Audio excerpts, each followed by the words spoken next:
Bismillahirrahmanirrahim. Assalamualaikum warahmatullahi wabarakatuh. Untuk Anandaku semua, Waalaikumsalam warahmatullahi peserta mata wabarakatuh. kuliah Hukum Acara Mahkamah Konstitusi kelas C6 ya. Ini masuk kepada kategori kita melakukan pertemuan ketiga membahas mengenai sejarah berdirinya Mahkamah Konstitusi dan kewenangan yang melekat di lembaga Mahkamah Konstitusi. Ini akan saya bagi beberapa session, 2 session untuk Ananda. Ini di tengah-tengah Ananda ada Andi Suherman, Sarjana Hukum Magister Hukum yang senantiasa akan mendampingi saya dalam proses perkuliahan ini di semester genap, khususnya kelas ini mengenai hukum acara Mahkamah Konstitusi. Anandaku semua yang saya hormati, peserta pemerhati kelas pembelajaran. Kalau berbicara mengenai Mahkamah Konstitusi, kita harus menarik garis lurus supaya pemahaman kita menjadi sistematik dan tidak secara parsial. Anandaku semua yang saya hormati bahwa Mahkamah Konstitusi sebagai lembaga atau institusi negara yang khusus mengawal proses penegakan hukum atau dalam keseharian kita di salah satu lembaga yang memegang kekuasaan dan kewenangan sebagai kekuasaan kehakiman. Tentunya kita bertanya, kenapa Mahkamah Konstitusi sangat dibutuhkan, sangat diharapkan dalam hal proses kekuasaan kehakiman itu bisa berjalan sebagaimana mestinya. Saya awali untuk Anandaku semua bahwa traumatik sejarah dalam pelaksanaan pemerintahan dan pengelolaan negara di Negara Kesatuan Republik Indonesia ini dalam dinamika perkembangan sejarah ketatanegaraan kita sampai kepada titik nadir pada saat golongan elitis negara kita bersama dengan rakyat mendapatkan momen emas dalam hal melakukan penataan ulang. Penataan ulang dalam konteks ini disebut sebagai reformasi secara menyeluruh dalam ketatanegaraan yang ada. Tentunya dalam reformasi ketatanegaraan pada tahun 1998 pada saat Habibie memegang jabatan presiden, setelah membuka ruang untuk melakukan reformasi, salah satu yang direformasi dalam hal ini bukan hanya persoalan struktural, tetapi juga persoalan fungsional lembaga atau institusi kenegaraan, baik kekuasaan eksekutif, kekuasaan yudikatif maupun kekuasaan legislatif. Kita fokus bahwa kekuasaan yudikatif dalam konteks ini sebelum amandemen dipercayakan kepada Mahkamah Agung. Jadi kalau kaidah dan norma Undang-Undang Dasar kita kaji secara mendetail bahwa hanya satu lembaga yang dicantumkan dalam kekuasaan kehakiman, yaitu kekuasaan Mahkamah Agung secara tekstual. Tapi walaupun dalam hal penafsiran pasal-pasal lain secara tersurat kita bisa mendapatkan. Oke, kita masuk kepada bagaimana lembaga Mahkamah Konstitusi lahir. Lembaga Mahkamah Konstitusi lahir dalam hal ini merupakan buah yang dilahirkan oleh para elit politik dalam hal bagaimana menata ulang persoalan kenegaraan kita. Lembaga Mahkamah Konstitusi mendapatkan tempat, mendapatkan wadah dalam lahirnya, yaitu pada zaman dilaksanakan amandemen ketiga Undang-Undang Dasar 1945, yaitu tahun 2001. Mahkamah Konstitusi dalam hal ini kesepakatan para elit menyepakati bahwa dalam hal perjalanan ketatanegaraan kita pada saat itu mengalami dinamika yang begitu fluktuatif.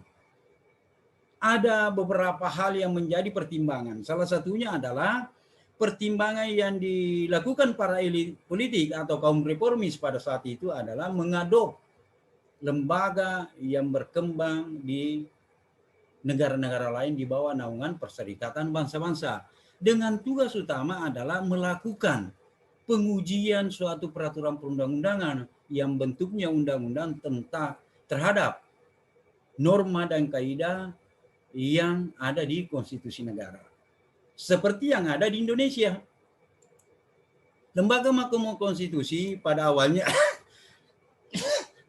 diharapkan bahwa tugas utama Mahkamah Konstitusi adalah melakukan revisi, melakukan pengujian suatu undang-undang secara formal diterbitkan oleh lembaga yang berkuasa dan lembaga berwenang dalam hal ini dan diberlakukan secara positif dalam tatanan kehidupan masyarakat bangsa Indonesia untuk menilai apakah undang-undang yang diterbitkan oleh pemerintah bersama DPR itu dalam kajian norma dan asasnya bersesuaian dengan kaidah dan norma yang ada di Undang-Undang Dasar kita. Kalau Undang-Undang Dasar, Ananda, waktu pertemuan 1-2 saya sudah jelasin bahwa dalam konteks ini Undang-Undang Dasar itu dalam hal bagaimana melihat bangunan besar negara kita dalam konsep negara hukum itu adalah salah satu elemen dalam pemahaman kita konstitusi secara general. Oke. Dalam hal kelahiran Mahkamah Konstitusi, akhirnya lembaga ini mendapatkan jas pembenar dalam konstitusi sesuai dengan bab tersendiri di Undang-Undang Dasar, yaitu tentang kekuasaan kehakiman. Ya kan? Kita pahami bahwa kekuasaan kehakiman dalam reformasi setelah amandemen Undang-Undang Dasar 45 secara tekstual itu terpetik dalam pasal 24, 24A dengan 24B. Ya kan begitu? Kekuasaan kehakiman dalam hal ini terbagi atas 3 institusi dasar. Yang pertama adalah kekuasaan kehakiman dalam hal ini Mahkamah Agung. Tetap Mahkamah Agung sebagai pemilik kekuasaan kehakiman dari awal. Waktu Indonesia di merdeka sampai pada saat Indonesia mengalami reformasi. Di samping Mahkamah Agung, karena ini amanat dan perintah para elit politik dan penguasa pada saat itu yang didukung oleh komponen bangsa dan negara ini, maka Mahkamah Konstitusi dilahirkan. Di samping Mahkamah Konstitusi, Mahkamah Agung, Mahkamah Konstitusi, dan ada kekuasaan pemegang kekuasaan kehakiman yang lain, yaitu Komisi Yudisial. Walaupun dalam implementasi kekuasaan dan kewenangannya berbeda, ya kan?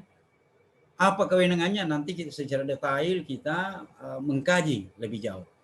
Kita fokus dulu dalam kajian bagaimana lembaga Mahkamah Konstitusi. Fungsi dan kewenangan Mahkamah Konstitusi dalam hal bagaimana implementasi tugas dan kewenangannya dalam kekuasaan kehakiman tentunya harus Anda pahami adalah berbeda dengan kekuasaan dan kewenangan Mahkamah Agung. Ya kan?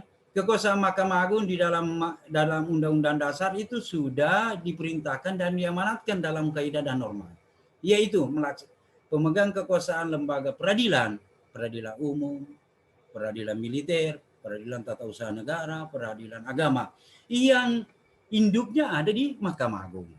Mulai peradilan tingkat pertama, banding, sampai kepada kasasi. Kalau kita pahami bahwa kekuasaan kehakiman pada saat itu sampai di situ, bagaimana kekuasaan Mahkamah Konstitusi? Mahkamah Konstitusi dalam pasal 24 khususnya dalam pasal 24C ini itu secara kaidah dan norma itu kita bisa menafsirkan berdasarkan kaidah yang termaktub di dalamnya. Apa kewenangan Mahkamah Konstitusi? Yang pertama adalah bahwa Mahkamah Konstitusi fungsi dan kewenangannya itu melakukan peradilan atau dalam konteks ini melaksanakan kekuasaan yudisial pertama dan terakhir. Selalu dikatakan bahwa kalau sudah diadili Mahkamah Konstitusi itu final. Iya benar. Karena Mahkamah Konstitusi tidak ada sub peradilannya sampai kepada tingkat bawah sama dengan Mahkamah Agung. Mahkamah Konstitusi adalah peradilan yang sifatnya pertama dan mengikat putusannya dan final.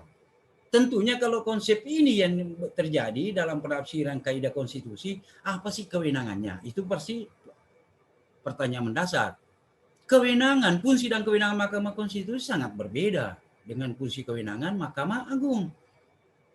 Contohnya, marilah kita bedah kaidah dan norma yang ada di pasal 24C. Mahkamah Konstitusi dalam konteks ini, kewenangan yang pertama yang diamanatkan dan diperintahkan secara langsung melekat bahwa kewenangan itu secara atribusi diberikan oleh konstitusi. Karena ada kewenangan organ negara atau ada kewenangan institusi negara atau ada kewenangan lembaga negara tidak diberikan secara langsung. Inilah Ananda harus memahami teori sumber kewenangan yang terjadi. Salah satu contoh, Kalau kita berbicara Mahkamah Konstitusi, apa benar dia mempunyai kewenangan secara atribusi melekat terhadap lembaganya yang berkenaan dengan perintah dan amanat konstitusi? Pasal 24C lah jawabannya. Bahwa Mahkamah Konstitusi itu mempunyai kewenangan khusus. Yang pertama, kewenangan khususnya adalah pengujian undang-undang terhadap undang-undang dasar. Itu sudah jelas. Bukan tersirat lagi, secara tekstual kita bisa baca bahwa kewenangan Mahkamah Konstitusi itu adalah melakukan pengujian undang-undang terhadap undang-undang dasar. Terus ada kewenangan yang lain yang melekat dan merupakan juga perintah. Yang kedua, kewenangan Mahkamah Konstitusi dalam hal ini adalah melakukan pengajuan pendapat yang dilakukan oleh DPR, wajib Mahkamah Konstitusi memutuskan apakah usaha DPR untuk menuju sidang paripurna dalam pemaksulan atau pemberhentian presiden dalam hal melanggar undang-undang dasar sudah benar sesuai hukum atau tidak. Mahkamah Konstitusi lah jawabannya yang mengeluarkan pendapat hukum. Ya kan? Terus kewenangan yang ketiga dalam hal ini adalah menyelesaikan sengketa kewenangan antar lembaga negara. Anda harus pahami yang mana organ negara, lembaga negara yang punya kewenangan dan menjadi subjek dalam hal sengketa kewenangan antar lembaga negara. Itulah dalam materi saya lampirkan Ananda. Ananda kalau membaca materi yang saya lampirkan adalah saya klasifikasi organ-organ negara yang secara langsung diberikan kewenangan oleh Undang-Undang Dasar. Salah satu contoh dari beberapa organ negara itu secara langsung dan tersurat kewenangan yang melekat kepada lembaga yang diberikan oleh Undang-Undang Dasar kita. Ada kekuasaan presiden sebagai pemegang kekuasaan pemerintahan, ya kan? Ada kekuasaan parlemen yang diberikan kepada 3 lembaga, MPR, DPR, dan DPD. Ada kekuasaan kehakiman yang diberikan kewenangan yang melekat terhadap Mahkamah Agung, Mahkamah Konstitusi, dan Komisi Yudisial. Itu dulu yang harus dipahami organ-organ negara. Hingga dalam konteks ini Ananda bisa pahami bahwa kewenangan Mahkamah Konstitusi dalam menyelesaikan sengketa kewenangan antar lembaga negara menjadi subjek dan apa menjadi objeknya. Ya kan? Salah satu contoh, kita tidak menafikan ada pendapat yang mengatakan apakah seorang gubernur, seorang bupati, seorang wali kota bisa mengajukan sengketa kewenangan antar lembaga negara. Kalau untuk menjawab ini, Ananda harus lihat dulu apakah organ negara ini sebagai subjek mempunyai kewenangan secara atributif dari Undang-Undang Dasar. Ya kan begitu? Terus ada kewenangan lembaga Mahkamah Konstitusi dalam hal menyelesaikan perselisihan hasil pemilihan umum. Walaupun kewenangan awal ini perselisihan hasil pemilihan umum berasal dari Mahkamah Agung. Karena sebelum ada Mahkamah Konstitusi, yang berhak mengadili perselisihan hasil pemilihan umum itu ada di Mahkamah Agung. Tapi setelah Mahkamah Konstitusi hadir, dilekatilah kewenangan tentang penyelesaian masalah perselisihan hasil pemilihan umum. Yang menjadi pertanyaan kepada kita, pemilihan umum yang mana Pak? Kan tentu begitu. Untuk masuk kepada ranah memahami bagaimana sengketa kewenangan, sengketa penyelesaian sengketa hasil pemilihan umum. Ada beberapa jenis pemilihan umum yang ada di Indonesia. Pemilihan umum presiden, ya kan? Yang kedua, pemilihan umum untuk memilih anggota parlemen, ya kan? Anggota DPR dengan DPD. Itu hak pemilihan umum. Yang ketiga, ada pemilihan umum untuk memilih kepala-kepala daerah yang ada di wilayah masing-masing. Dan yang terakhir Ananda harus paham, ada pemilihan umum dalam tingkat desa, namanya Pilkades. Itu masuk kepada ranah, kalau penafsiran kita itu adalah pelaksanaan implementasi daripada demokrasi yang senantiasa mengacu kepada penafsiran pasal 1 ayat 2 Undang-Undang Dasar. Kedaulatan ada di tangan rakyat dan dilaksanakan menurut Undang-Undang Dasar. Oke, kita kembali. Waktu pertama implementasi kewenangan Mahkamah Konstitusi yang dilekatkan kepada lembaganya berdasarkan dengan teori atribusi menjadi debatable. Perdebatan yang begitu besar. Apakah pemilihan kepala daerah ini masuk genus pemilihan umum atau tidak. Ya kan? Ada klaim dari negara bahwa pemilihan kepala daerah adalah ruangnya pemilihan umum. Sementara dalam konteks penafsiran, pakar lain menganggap bahwa itu adalah naungan Kementerian Dalam Negeri. Jadi tidak tepat penyelesaian sengketa pemilihan kepala daerah itu di Mahkamah Konstitusi. Ya kan? Kenapa bisa berdasar bahwa kewenangan menyelesaikan sengketa itu ada pada Kementerian Dalam Negeri?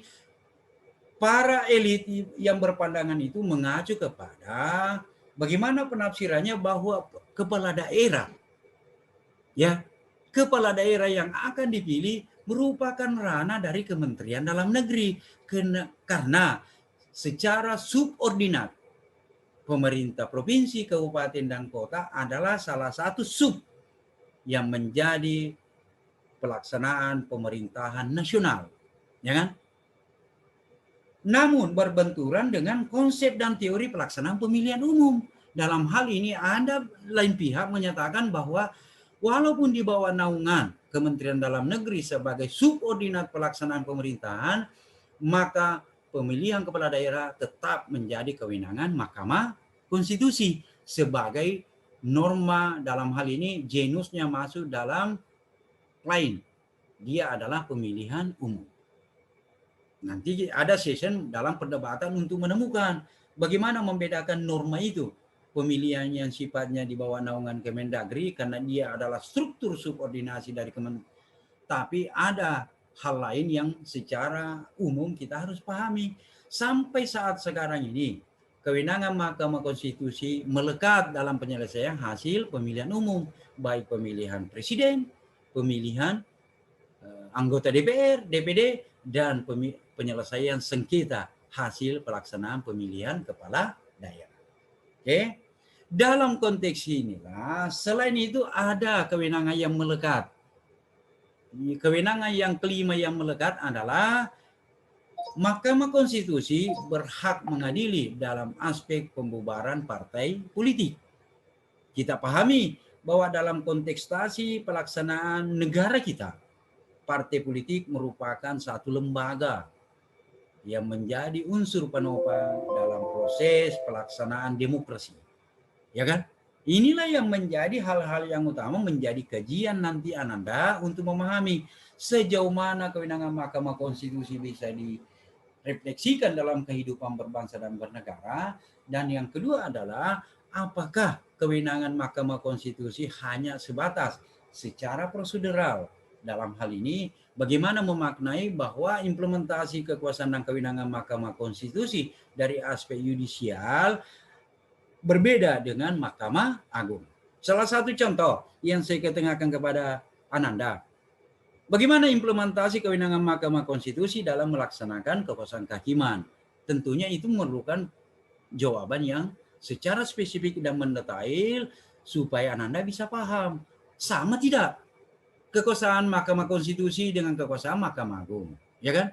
Salah satu contoh, dalam implementasi kekuasaan Mahkamah Agung secara konvensional dipahami bahwa di Mahkamah Agung itu dalam proses yudisiarinya, dalam proses peradilannya ada dua hal yang perlu dicermati, yaitu persoalan fakta hukum, persoalan bukti hukum dalam konteks bagaimana terjadinya suatu tindakan yang mengarah kepada aspek pelanggaran dan kejahatan.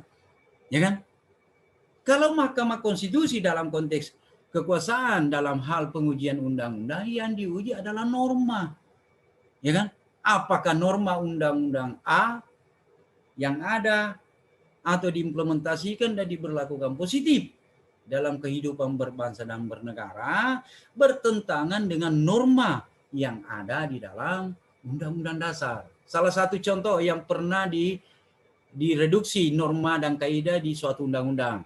Contohnya, ada peraturan KPU yang menganggap bahwa setiap warga negara yang mempunyai hak pilih harus menunjukkan ID, identitas.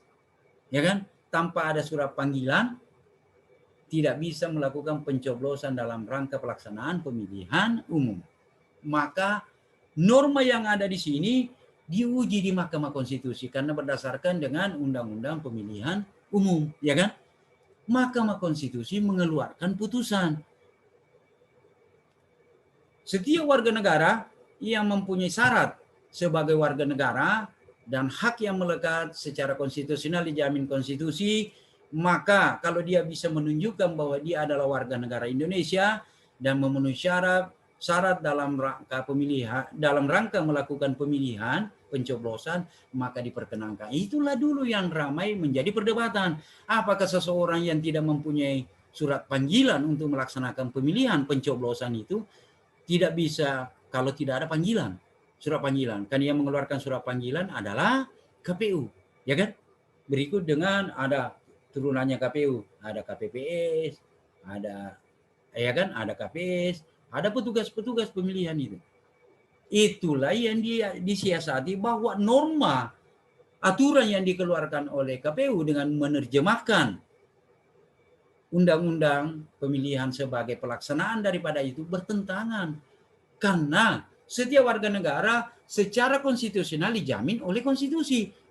Bagaimana cara melihat? Lihat pasal 28 A sampai J mengenai perlindungan hak asasi manusia. Inilah kaitan antara pasal dengan yang satu, pasal yang satu dengan pasal lain untuk memahami bagaimana kronologis dalam konteks pelaksanaan atau implementasi kekuasaan dan kewenangan Mahkamah Konstitusi. Jangan setengah-setengah, anandaku. Harus secara sistematik. Contohnya, kenapa sih harus ada Mahkamah Konstitusi? Kan contohnya ada. Pasal 1 ayat 3 Undang-Undang Dasar kita. Negara Indonesia adalah negara hukum. Berdasarkan dinamika perkembangan ketatanegaraan, itu memang dibutuhkan kelembagaan itu. Terus, ada kekuasaan kehakiman yang ketiga, yaitu Komisi Yudisial, yang menjadi perdebatan sampai sekarang baik dalam tataran elit maupun dalam ahli maupun dalam masyarakat pemerhati hukum. Bagaimana kedudukan Komisi Yudisial?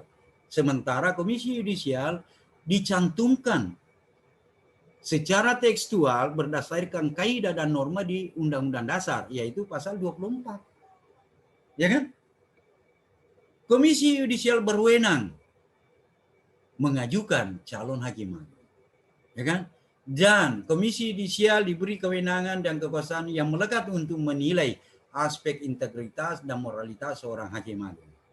Yang menjadi perdebatan adalah apakah Komisi Yudisial mempunyai palu untuk memutuskan. Ya kan? Contohnya, Mahkamah Agung mempunyai palu. Dalam konteks keseharian kita dalam ilmu hukum disebut sebagai mempunyai hak eksekutorial. Mahkamah Agung memutuskan bahwa Anda bersalah. Kalau mulai dari peradilan tingkat bawah sampai atas. Contohnya, kalau Anda umpamanya Ananda Muhammad Fadil melakukan tindakan korupsi, ada Mahkamah Agung kan di samping KPK yang melaksanakan, memutuskan bahwa Anda bersalah. Bersalah itulah tercap Anda terpidana. Ya kan? Itu merupakan kekuasaan eksekutorial, memutuskan sesuatu perkara sampai kepada pemutusan dan penetapan status seseorang. Begitu juga Mahkamah Konstitusi. Mahkamah Konstitusi apakah mempunyai palu atau hak eksekutorial dalam melaksanakan tugasnya? Cermati apa yang melekat dari kekuasaan dan kewenangan Mahkamah Konstitusi. Ya kan? Aspek peradilan di Mahkamah Konstitusi mengenai dalam konteks pelaksanaan kekuasaan kehakiman, peradilan yang tingkat pertama dan terakhir, ya, mengikat.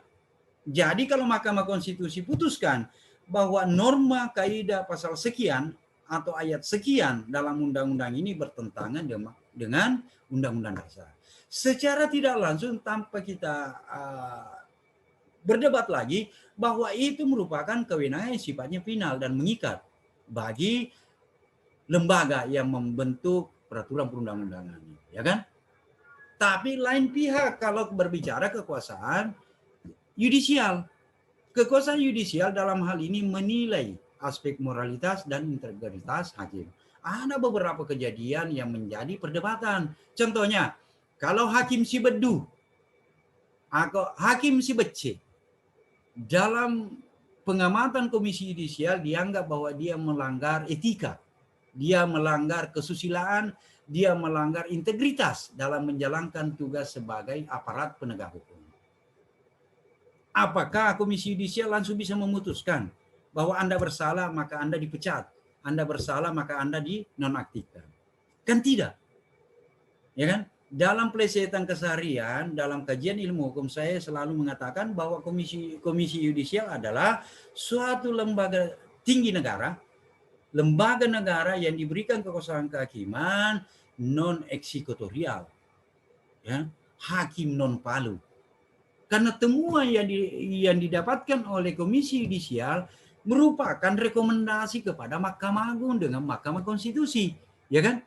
Merekomendasikan kepada Ketua Mahkamah Agung bahwa ada hakimnya si Bedu, namanya si Bedu, ada hakimnya namanya si Bece, atau yang lebih keren ada namanya hakimnya si Angel, melakukan tindakan non integritas. Integritasnya sebagai hakim tidak dipercaya lagi. Melakukan tindakan yang bersebelahan dengan norma yang ada.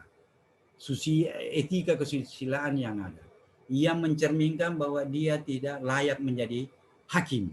Hakim tingkat pertama, hakim pengadilan negeri, pengadilan tinggi, maupun dengan hakim tinggi di hakim agung. Komisi yudisial dalam resume yang dikeluarkan itu memberikan kepada Mahkamah Agung, ya kan? Untuk dilakukan tindakan. Yang menjadi persoalan, kalau Ketua Mahkamah Agung atau ada pembinaan dan pengawasan di Mahkamah Agung mau. Kalau tidak mau bagaimana? Ini, Anda dalam keseharian kan selalu melihat bahwa ada hakim yang direkomendasikan oleh Komisi Yudisial dilakukan tindakan, tapi itu tidak dilaksanakan. Apakah itu melanggar atau tidak? Tergantung penafsiran dalam konteks ini, ya kan? Apakah mau Mahkamah Agung, Ketua Mahkamah Agung berdasarkan rekomendasi itu ada pembinaan dan pengawasan itu, akhirnya diputuskan apakah hakim si Bedu, si Baco melanggar itu, maka diberhentikan. Kan terkadang bersebelahan dengan pemahaman kita. Itulah dalam konteks ini bahwa ada 3 lembaga kekuasaan kehakiman itu berbeda dalam konteks kewenangan dan kekuasaan. Walaupun sama-sama secara tersurat dilegitimasi dalam kaidah dan norma yang tercantum di Undang-Undang Dasar. Nah ini yang Anda harus pahami. Supaya di dalam hal pemahaman awal yang Anda itu sebelum masuk kepada, contohnya di dalam implementasi kewenangan kekuasaan Mahkamah Konstitusi ada proses beracara yang macam-macam. Ada hukum acaranya dalam proses pengujian undang-undang tersendiri. Ada hukum acaranya dalam proses sengketa kewenangan tersendiri. Ada hukum acaranya dalam proses pembubaran partai politik tersendiri. Begitu juga kode etik hakim dalam pelaksanaan sidang di Mahkamah Konstitusi itu macam-macam. Inilah langkah awal dalam memahami supaya Anda tidak salah menafsirkan pada saat tertentu. Contohnya, apakah putusan dari Mahkamah Konstitusi atau pendapat hukum Mahkamah Konstitusi setelah dia menilai bahwa usulan DPR itu dalam hal pemberhentian dan pemakzulan presiden benar-benar disetujui oleh Mahkamah Konstitusi dalam pendapat hukumnya. Apakah presiden sudah jatuh atau belum? Tidak kan? Ini masih melalui proses politik yang panjang. DPR mengajukan kepada MPR ya, untuk melakukan sidang paripurna Majelis Permusyawaratan Rakyat untuk memutuskan bahwa presiden melanggar Undang-Undang Dasar. Ya kan? Tapi kalau dalam hal itu, kalau presiden yang kebetulan merepresentasi kekuasaan politik yang ada di parlemen, dia dominasi, bisa tidak? Ya kan? Inilah yang menjadi persoalan perdebatan oleh ahli hukum. Bagaimana caranya kita mau berpikir bahwa solusinya yang sifatnya solutif bisa kita memberikan sesuatu dalam kerangka pembangunan hukum dalam kehidupan berbangsa dan bernegara. Itulah pengantar. Untuk session kedua nanti Andi Suherman silakan masuk, membuka. Ananda yang Keti silakan buka untuk menafsirkan, atau bisa saya rekod dulu ini baru kita lanjutkan di sini. Oke? Sebelum saya tutup, karena ini waktu juga yang sangat terbatas, Ananda ada yang mau bertanya? Saya, Pak Fadel, silakan. Bismillahirrahmanirrahim. Pertanyaan saya, Pak, dalam pasal 24C ayat 3 mengatakan Mahkamah Konstitusi memiliki seorang hakim ditetapkan oleh presiden yang diajukan oleh Mahkamah Agung dan 3 orang Dewan Perwakilan Rakyat. Pertanyaan saya, apabila kita mendominasi politik, kita memegang DPR sama DPR presiden, otomatis 6. Jadi kalau ada gugatan yang bersifat otomatis kita menang, Pak. Apakah Bapak setuju dengan pasal ini atau tidak? Atau bertentangan dengan asas keadilan, Pak? Terima kasih. Oke, terima kasih Anandaku. Ini pertanyaan cerdas. Ini kan untuk menilai awal daripada bagaimana komposisi dalam menentukan siapa hakim Mahkamah Konstitusi, ya kan? Yang pertama adalah yang Anda harus pahami, itu sudah dijelaskan secara tersurat di dalam Undang-Undang Dasar dan pembentukan Mahkamah Konstitusi. Unsur daripada hakim konstitusi yang ada, yang pertama adalah usulannya dari presiden, ya. Usulan presiden 3 orang, ya kan? Terus usulan daripada lembaga parlemen, ya kan? Dan masyarakat umum itu kan yang dipilih oleh DPR. Dalam hal ini presiden sebagai administrator negara merangkum 3 komponen dasar itu. Mahkamah Agung mengusulkan ini loh Bapak Presiden 3 orang calon saya. Biasanya yang diusulkan menjadi 6 orang unsur daripada Mahkamah Agung. Presiden juga menetapkan dari segala potensi yang ada, bisa dari akademisi, bisa dari praktisi, dan bisa dari masyarakat umum, mengusulkan juga 3 orang. Terus dari DPR, ya, usulan dari DPR 3 orang, ya kan? Ini representasi dari rakyat. Kita pahami bahwa DPR adalah representasi. Maka 9 orang ini, 3 dari Mahkamah Agung, 3 dari Presiden, dan 3 dari DPR. Yang menjadi pertanyaan mendasar, apapun kejadiannya pasti Presiden menang. Ya benar dalam konteks ini. Karena kekuasaan representasi dari DPR. Siapa? Contohnya sekarang, siapa ya? Siapa yang menguasai lembaga parlemen? Mayoritasnya ada di partai tertentu dan koalisi partai dari pemerintah, ya kan? Yang menjadi persoalan dalam hal ini, siapapun orangnya diusulkan, persoalan integritas yang sangat dibutuhkan. Pernah ada seorang the founding father negara kita mengatakan bahwa wahai rakyatku, wahai sahabatku semua, jangan melihat bahwa dalam hal penentuan seseorang yang menduduki jabatan itu terkontaminasi dari aspek kepentingan, tapi lihatlah dari aspek integritas. Iya benar. Kalau secara kasat mata pasti kita sedih. Karena presiden 3 orang, parlemen 3 orang, tentunya parlemen dalam konteks ini diwakili oleh representasi siapa kekuasaan politik yang ada, tentunya secara tidak langsung adalah kekuasaan presiden. Karena dia representasi kan. Maka 6 orang, iya benar. Dalam konteks tentunya yang menjadi ketua dalam hal ini kan tentunya dipilih dari oleh dan anggota. Yang menjadi ketua Mahkamah Agung pasti kita selalu berpikir, wah pasti orangnya pemerintah. Iya benar. Tapi dalam implementasi tugasnya ini belum tentu, ya kan? Kalau setiap pejabat negara, setiap pemangku jabatan negara senantiasa berpikir bahwa pada saat saya menjabat saya tidak mengacu kepada bagaimana keinginan penguasa, tapi saya mengacu kepada konstitusi dan bagaimana kelangsungan negara saya. Dan begitu, sama kita ahli hukum. Bagaimana kalau melakukan kesaksian? Saya tidak mengacu kepada siapa yang membayar pada saat kita memberikan keterangan. Tapi kita mengacu kepada dan mengabdi kepada bagaimana ilmu hukum itu kita implementasikan. Bagaimana ilmu yang kita miliki itu kita ketengahkan. Yang benar katakan yang salah katakan salah. Oke? Bagaimana? Ada lagi sebelum kita close? Karena waktu juga. Oke, untuk anak-anakku yang saya hormati, terima kasih untuk sesinya. Silakan bergabung dengan Pandi Suherman ya. Terima kasih untuk anak-anakku, terima kasih untuk sahabatku peserta pemerhati kelas pembelajaran. Tentunya hari ini dalam silaturahmi sebagai implementasi pengejawantahan kita sebagai Khalifatullah.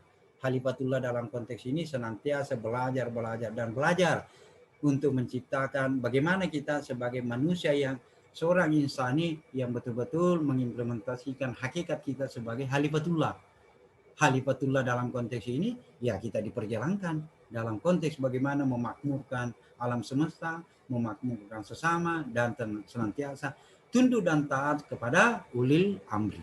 Terima kasih untuk anandaku, semuanya berujung kepada ridho dan rahmat Allah Subhanahu wa taala. Sebagai wujud syukur kita, mari kita menutup pertemuan ini dengan membaca hamdalah.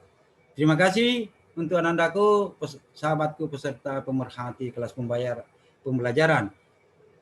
Akhirul kalam, wallahu waliyyu taufiq wal hidayah. Wassalamualaikum warahmatullahi wabarakatuh. Waalaikumsalam warahmatullahi wabarakatuh. Salam.